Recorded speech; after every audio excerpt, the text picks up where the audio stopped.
Welcome to Seeker Challenge Daily Reading with She the Seeker Ministries, where we equip women to sit at the feet of Jesus. We are so excited about this Seeker Challenge as we invite you to allow the Lord's Word to illuminate your heart. So right now, I invite you to open your Bibles or simply listen, and I pray that He speaks to you through His Word. Here's today's reading. I will be reading 1 Kings chapter 10 through 11 and 2 Chronicles chapter 9, the New International Version. When the Queen of Sheba heard about the fame of Solomon and his relationship to the Lord, she came to test Solomon with hard questions. Arriving at Jerusalem with a very great caravan, with camels carrying spices, large quantities of gold, and precious stones, she came to Solomon and talked with him about all that she had on her mind. Solomon answered all her questions. Nothing was too hard for the king to explain to her. When the Queen of Sheba saw all the wisdom of Solomon and the palace he had built, the food on his table, the seating of his officials, the attending servants in their robes, and his cupbearers, and the burnt offerings he made at the temple of the Lord, she was overwhelmed. She said to the king, "The report I heard in my own country about your achievements and your wisdom is true, but I did not believe these things until I came and saw with my own eyes. Indeed, not even half was told me. In wisdom and wealth you have exceeded the report I heard. How happy your people must be. How happy your officials, who continually stand before you and hear your wisdom. Praise be to the Lord your God, who has delighted in you and placed you on the throne of Israel.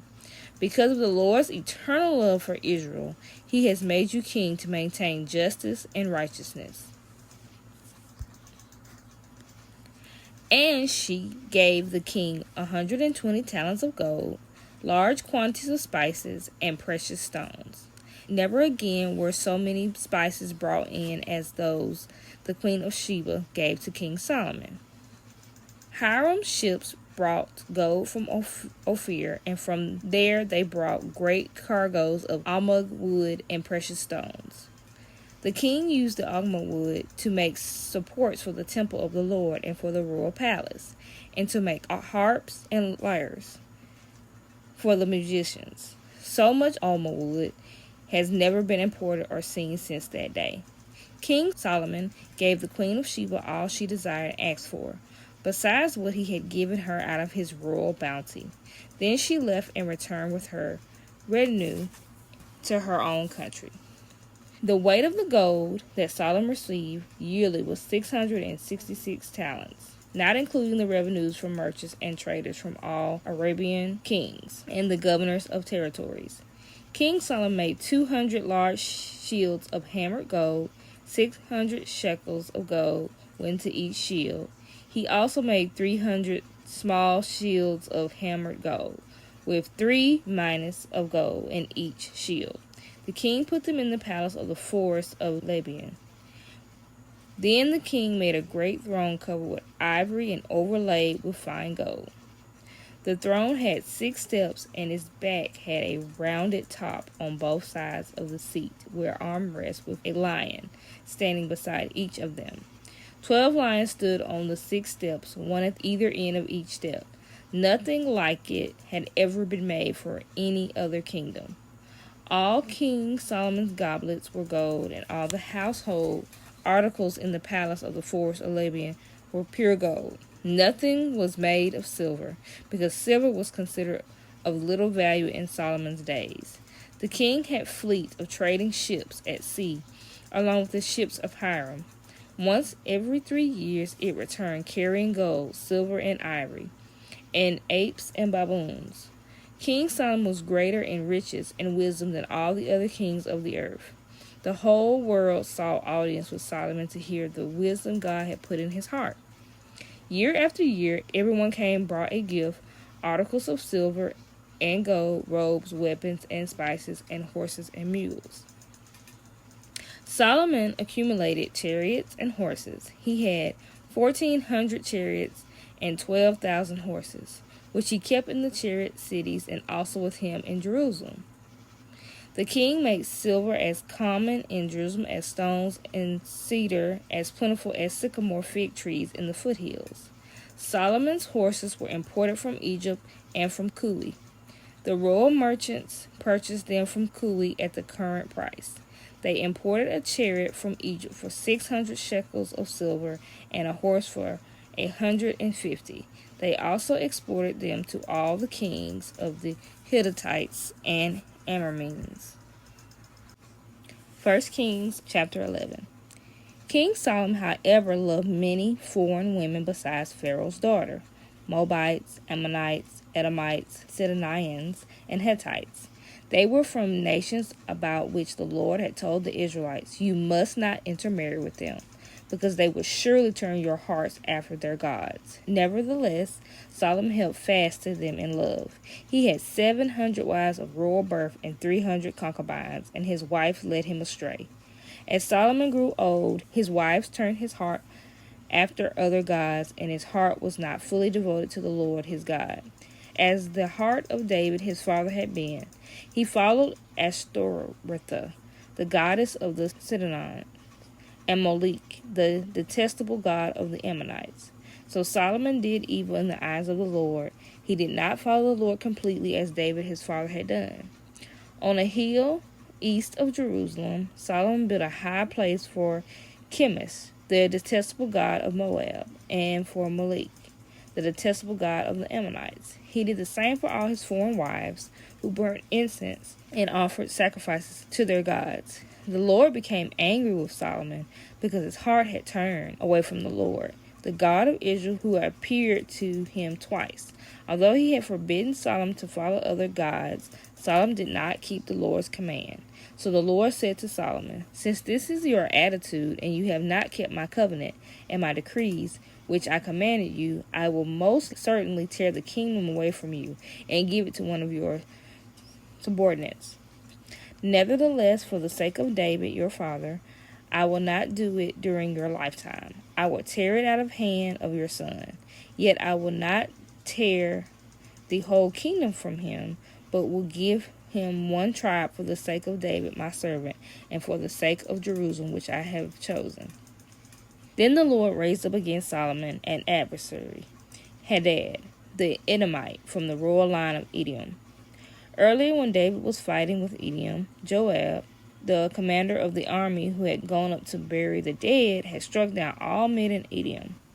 Joab and all the Israelites stayed there for 6 months until they had destroyed all men in Edom.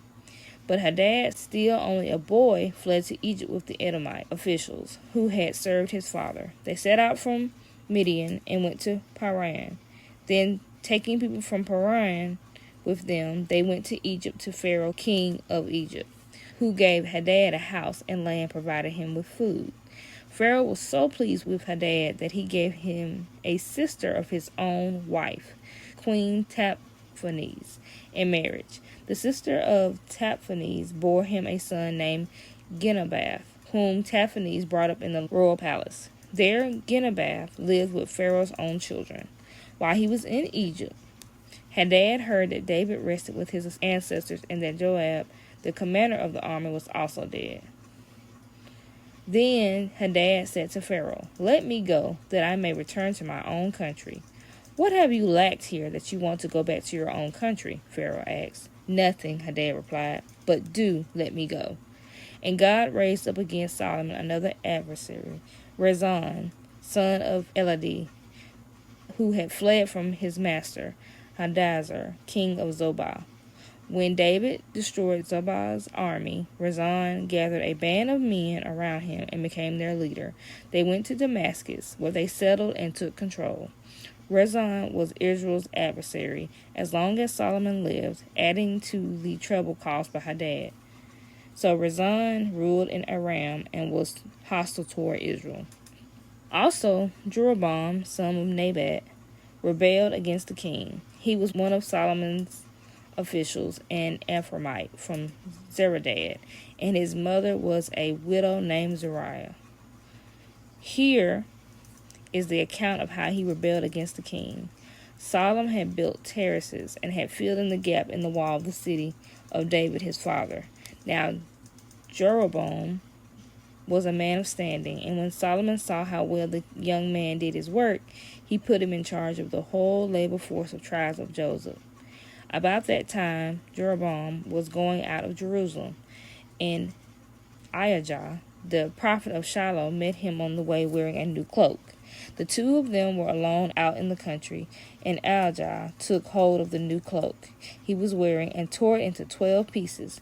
Then he said to Jeroboam, "Take 10 pieces for yourself, for this is what the Lord, the God of Israel, says. See, I'm going to tear the kingdom out of Solomon's hands and give you 10 tribes. But for the sake of my servant David and the city of Jerusalem, which I have chosen out of all the tribes of Israel, he will have 1 tribe. I will do this because they have forsaken me and worshipped Ashtoreth, the goddess of the Sidonians, Chemosh, the god of Moabites, and Molech, the god of Ammonites, and have not walked in obedience to me, nor done what is right in my eyes, nor kept my decrees and laws as David, Solomon's father, did. But I will not take the whole kingdom out of Solomon's hand. I have made him ruler all the days of his life for the sake of David my servant, whom I chose and who obeyed my commands and decrees. I will take the kingdom from his son's hands and give you 10 tribes.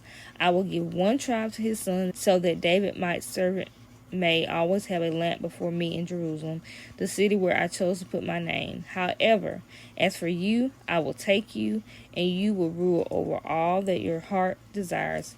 You will be king over Israel.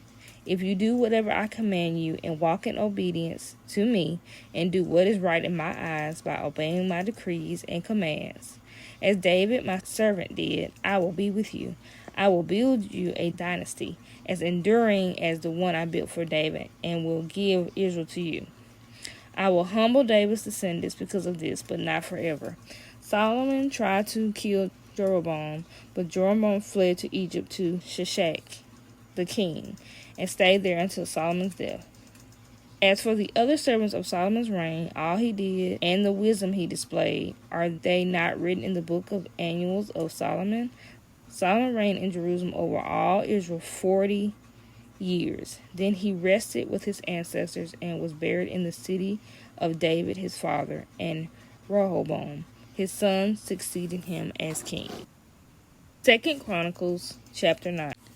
When the queen of Sheba heard of Solomon's fame, she came to Jerusalem to test him with hard questions, arriving with a very great caravan, with camels carrying spices, large quantities of gold, and precious stones. She came to Solomon and talked with him about all she had on her mind. Solomon answered all her questions. Nothing was too hard for him to explain. When the queen of Sheba saw the wisdom of Solomon, as well as the palace he had built, the food on his table, the seating of his officials, the attending servants in their robes, the cup bearers in their robes, and the burnt offerings he made at the temple of the Lord, she was overwhelmed.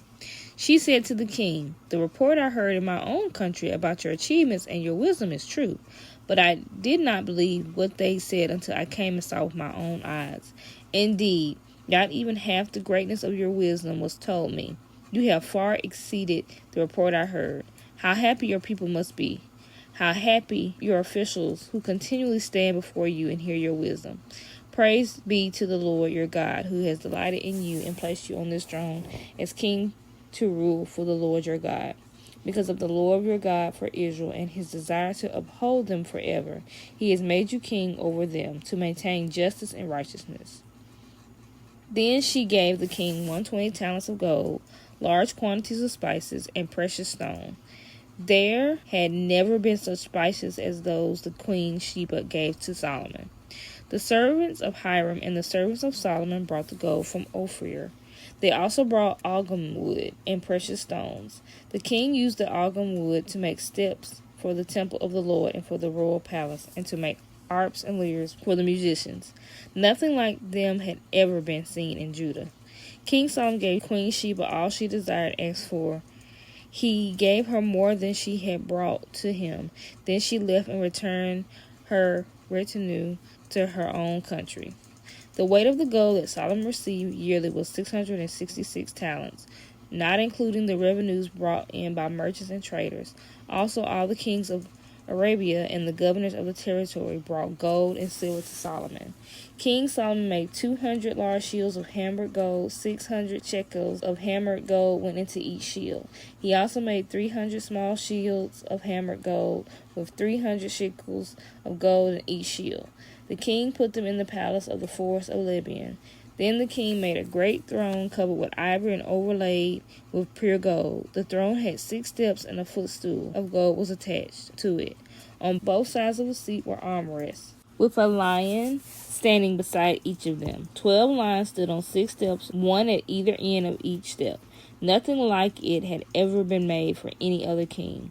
All King Solomon's goblets were gold, and all the household articles in the palace of the forest of Lebanon were pure gold. Nothing was made of silver, because silver was considered of little value in Solomon's day. The king had fleets of trading ships manned by hired servants. Once every 3 years it returned, carrying gold, silver, and ivory, and apes and baboons. King Solomon was greater in riches and wisdom than all the other kings of the earth. All the kings of the earth saw audience with Solomon to hear the wisdom God had put in his heart. Year after year, everyone came, brought as gifts articles of silver and gold and robes, weapons and spices and horses and mules.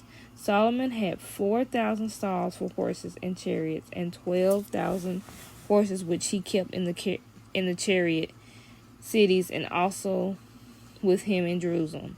He ruled over the kings from the Euphrates River to the land of Philistines, as far as the border of Egypt. The king made silver as common in Jerusalem as stone, and cedar as plentiful as sycamore fig trees in the foothills. Solomon's horses were imported from Egypt from all other countries. As for the other events of Solomon's reign from beginning to end, are they not written in the records of Nathan the prophet, in the prophecy of Elijah the Shilonite, and in the visions of Iddo, the seer concerning Jeroboam, son of Nebat? Solomon reigned in Jerusalem over all Israel 40 years. Then he rested with his ancestors and was buried in the city of David, his father, and Rehoboam, his son, succeeded him as king. Let's reflect on these questions together as we discover what the Holy Spirit may be saying through His Word. Number 1, what words, phrases, or things stood out to you? Number 2, what did you notice about God's character, His love, or His ways? And number 3, is there something you currently believe about God, yourself, or others that needs to change based on the truth you heard? I invite you to check out the Bible reading plan through the link. And then remember, until next time, keep sitting at the feet of Jesus and join us as we stay connected to Him together.